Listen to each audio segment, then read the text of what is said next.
Thinking about buying a new or used SUV? Stop right there. They look perfect. High driving position, aggressive design, tons of space. But behind the glossy finish hide, fragile engines, unpredictable electronics, and maintenance costs that'll bleed your wallet dry, one breakdown at a time. We're talking about SUVs that promise comfort and reliability on paper, then turn into four-wheeled nightmares. Some start falling apart before 60,000 kilometers. Others tank in resale value like a stone in water. And at the dealership, smiles, shiny brochures, and 0% interest offers until you sign. Then you're on your own. Already own an SUV? Drop it in the comments. Defend it, if you dare.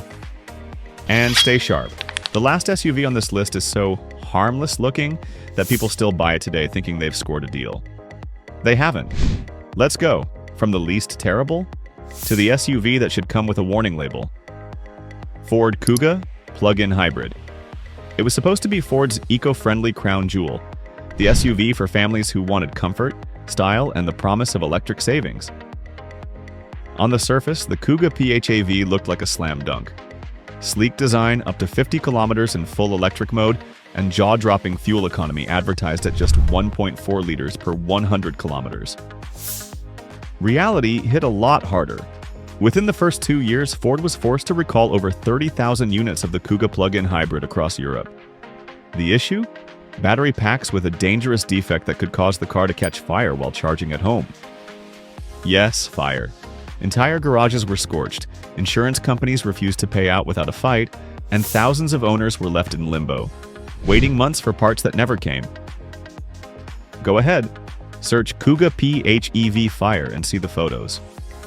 Not exactly the kind of green innovation buyers expected. You buy a plug-in hybrid because you want to save on fuel, right? Ford's glossy brochures promised over 70 miles per gallon, 1.4 liters per 100 kilometers. But here's the fine print. That only happens if you drive short distances and charge the battery every night without fail.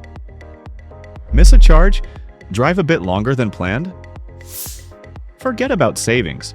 Suddenly you're dragging around a heavy SUV running on a thirsty 2.5-liter petrol engine, and your eco car is burning 6 to 8 liters per 100 kilometers. Worse than a decade-old diesel. Owners have called it the worst of both worlds. Limited electric range and old-school gas consumption. Here's the kicker, resale value. That shiny new Kuga PHEV you paid 38,000 euros for? Just 2 or 3 years later, it's sitting on used lots for 20,000 euros or less, even with moderate mileage. Why? Because second-hand buyers don't trust the battery. Because the software system is often outdated. Because if something breaks, the repair bills can be sky-high. And don't expect help from your average mechanic. The dual powertrain setup, electric motor and petrol engine working together, requires specialized diagnostics and trained technicians. That means back to the dealership and back to high service costs. The Kuga PHEV is a green trap. It sells you a fantasy of low emissions and big savings, but demands military-level discipline in return. And the moment you stray from the perfect user profile, it turns into a high-maintenance, low-reliability money pit. Still think it's a smart eco-choice? HYUNDAI TUCSON Hybrid. Want something reliable? Go Korean. That's what you hear from friends, forums, and even dealers. And on the surface, the Hyundai Tucson Hybrid looks like the perfect pick. Sharp design, high-tech dashboard, packed with features and just enough electric assistance to feel modern. But here's what they don't tell you. Treat it wrong and it'll quietly bleed you dry. Under the hood, you've got a 1.6-liter turbocharged gasoline engine paired with an electric motor. Sounds great on paper. Sporty performance? City-level fuel economy? In practice, this engine hates heat. Owners report overheating in traffic, especially during hot summer months. The cooling fan runs non-stop. Warning lights flash and engine temperature spikes become regular guests on your dashboard. We're not talking about rare cases either. European Tucson forums and Facebook groups are full of stories. Water pumps failing at 70,000 kilometers, fan modules replaced out of warranty cooling system parts costing 800 to 1,200 euros. And no, not always covered unless you've done every service at an official Hyundai center. The Tucson Hybrid wants one thing: Dealer loyalty. Get your oil change at a local shop. Say goodbye to software updates, warranty coverage, and good luck diagnosing any system errors. As one independent mechanic put it, you stop following their rules and the car turns into a ticking time bomb of electronics and temperature sensors. One owner shared their story. I bought it for the reliability. 2 summers in Rome traffic. Water pump failure, EGR valve replacement, and repair cost higher than the diesel I thought I was escaping. Unlike plug-ins, Tucson's hybrid battery is small, but still pricey to replace. Out of warranty, expect a bill of around 2,000 euros. And here's the kicker. Most owners don't even know they're stressing it daily by doing short, stop-and-go trips. City driving kills battery efficiency and makes the petrol engine do most of the work, completely negating the hybrid advantage. A 3-year-old Tucson hybrid that cost 35,000 euros new? Expect it to fetch 25,000 euros or less if it has more than 60,000 kilometers. Why? Because used buyers know what to avoid. Small turbo engines, complex hybrid systems, vehicles that age poorly when not pampered. Some would rather pay more for a simple diesel than gamble on a hybrid that might boil over next summer. The Hyundai Tucson hybrid is a brilliant SUV on paper, and a time bomb for careless owners. It runs like a dream until it doesn't. The second you break routine, skip a service, drive too much city traffic, miss a firmware update, it starts quietly draining your wallet with repairs, overheating issues, and battery wear. Perfect if treated like a bonsai. Disaster if used like a workhorse. Toyota CHR Hybrid. Wait, Toyota? Yes. Even Toyota, the king of hybrid reliability, has a weak spot. And it's called the CHR Hybrid. At first glance, it's the coolest SUV in its class. Futuristic styling, razor-sharp LED lights, tight build quality, and Toyota's legendary hybrid tech. Salespeople love it, neighbors envy it, and the spec sheet says you can get up to 800 kilometers per tank. But once you start driving it in real-world conditions, the illusion starts to crack. On paper, the CHR Hybrid, with its 2.0-liter petrol engine and electric motor, promises outstanding efficiency. In perfect conditions, sure. But city drivers know the truth.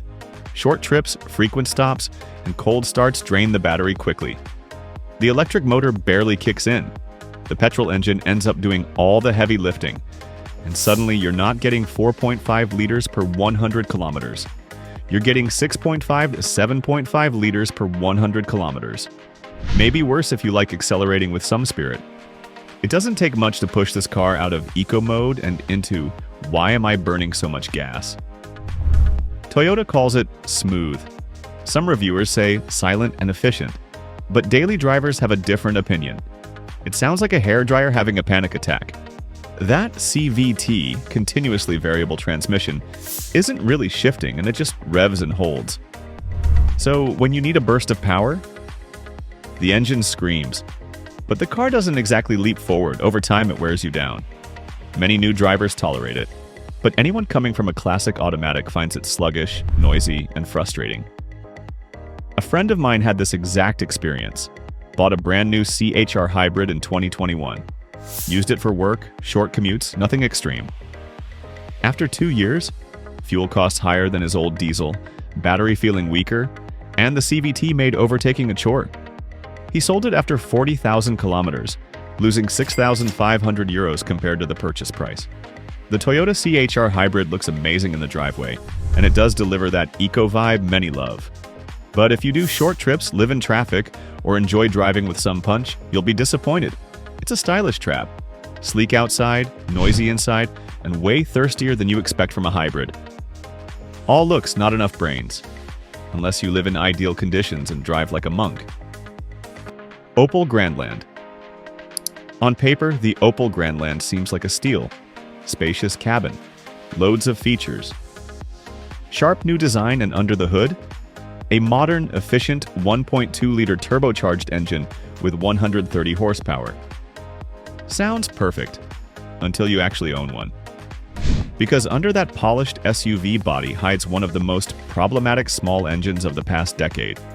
The infamous 1.2-liter PureTech, shared with Peugeot, Citroën, and DS. This tiny 3-cylinder turbo engine was never meant to push a full-size SUV.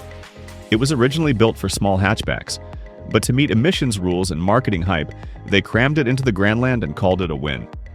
In reality, the engine strains under the weight of the SUV oil consumption gets ridiculous. Some owners report refilling oil every 2,000 to 3,000 kilometers. Timing chain tensioners fail early, causing a loud metallic rattle. Loss of power, misfires, and, in the worst cases, complete engine failure around 50,000 to 70,000 kilometers. A real-world case from my mechanic. 2021 Opel Grandland, 65,000 kilometers, full dealer service history symptoms. Ticking noise on cold starts, engine warning light. Diagnosis: chain replacement, oil pump, new gaskets, 2,100 euros in repairs. And here's the twist. The warranty didn't cover it because the manufacturer called it normal wear and tear. Try selling a used Opel Grandland with the 1.2 turbo.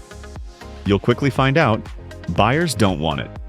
Even if it's low mileage and looks great, you'll get 3,000 to 4,000 euros less than an identical model with the 1.5-liter diesel. Simply because people know the risks. Used car buyers are done being fooled by efficient small engines that explode out of warranty. The sales pitch is slick, sporty, fuel-efficient, perfect for city and highway. But the reality, according to one seasoned technician, it's a city hatchback engine dressed up like a grown-up, but under stress it breaks. And when it breaks hard. So unless you're ready to baby your SUV like a fragile pet, avoid the 1.2-liter turbo. The Opel Grandland is a case of style over substance. Sure, it looks like a proper family SUV, but its tiny, overstretched engine turns it into a long-term liability. If you want your SUV to last past 60,000 kilometers without turning into a mechanic's best friend, look elsewhere. CITROEN C5 Aircross. On the surface, the CITROEN C5 Aircross looks like a dream. Lounge-style seats, pillowy soft suspension, whisper-quiet cabin. It promises a driving experience as smooth as a Netflix binge on your couch. And it delivers until the warning lights start flashing. Because behind the cozy ride hides a ticking bomb of high-maintenance diesel tech that can drain your wallet faster than you can say DPF regeneration. Problem number 1. DPF diesel. Particulate filter nightmare. Citroën's 1.5-liter Blue HDI diesel engine is designed to be efficient, but only under one condition. You drive long distances at high speeds. Use it like a normal city car, short trips, traffic, school runs. Boom! The DPF clogs up, and when it can't burn off the soot naturally, the system throws a tantrum. You'll see the dreaded message, DPF regeneration incomplete. And unless you hit the highway for 20 minutes at 90 kilometers per hour, no stops, the car goes into limp mode. Or worse, straight to the garage for a forced DPF regen that can cost over 120 euros a pop. One friend of mine went through this 3 times in a year, and he drives more than most. Problem number 2, the EGR valve strikes again. EGR, exhaust gas recirculation, is another emissions control system that works till it doesn't. If you drive gently, keep the revs low, and avoid hard acceleration, which most owners do, the valve gets clogged with carbon deposits. Symptoms: poor throttle response. Engine warning lights repairs upwards of 800 euros, and that's not counting downtime at the mechanic. In some C5 Aircross models, the EGR starts acting up before 80,000 kilometers. And yes, it often strikes again if your driving habits don't change. The C5 Aircross is a masterclass in fake peace of mind. It pampers you into thinking everything's under control, until the tech buried under the hood slaps you with a fat bill. It's the ultimate trap. Soft on your spine, hard on your bank account. But unless you drive long distances at least once a week, stay far away. Because the only comfort zone it'll leave you in is your bank's online portal, transferring money to your mechanic. There you have it. 5 SUVs that shine on the outside but quietly eat through your wallet once they're parked in your driveway.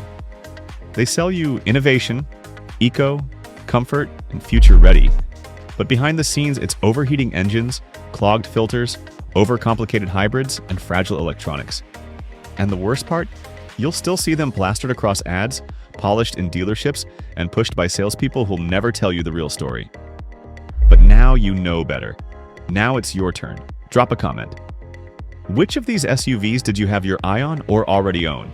Are you defending it? Regretting it? Spill it. Hit subscribe if you want more brutal honesty, real-world reviews, and tips no dealership ever wants you to hear.